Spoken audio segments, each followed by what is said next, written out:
Kwon Chol-nam fled North Korea for China by wading across a river border at night and crawling under a barbed wire fence. He made a long, perilous journey across China, and trekked through the jungles of Laos to get Thailand, where he was allowed to fly to South Korea to start a new life. That was 3 years ago. But after so much danger, risk and upheaval, he now wants to go back. South Korea is not what he expected and he desperately misses his family. North Korea is my home. It's where my son lives and my parents died, he said. There's no hope living here. I have experienced so much harassment and I am treated like a second-class citizen. Over the last couple of decades, thousands of North Koreans have risked life and limb and fled the repression of their homeland to seek refuge in South Korea. But now, in an unexpected turnaround, a growing number want to return home, saying South Korea is not the land of freedom and prosperity that was promised. Mr. Kwon lives in poverty and isolation in a small room in an outer suburb of Seoul, relying on charity to pay the rent. He is unemployed and claims when he did work as a laborer he was paid much less than fellow workers, or not at all. He said he suffers from the stigma of coming from the north, saying most South Koreans see him as backward or stupid.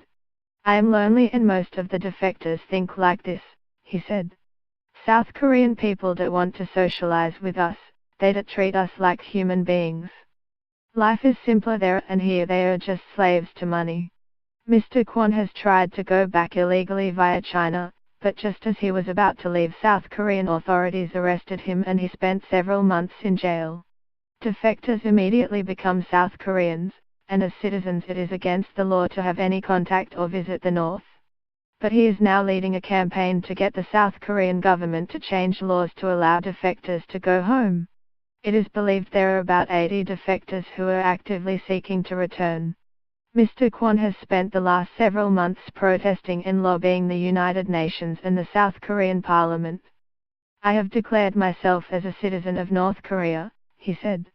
North Korean defectors were once celebrated in the South and given a new home and a generous living allowance, but not anymore.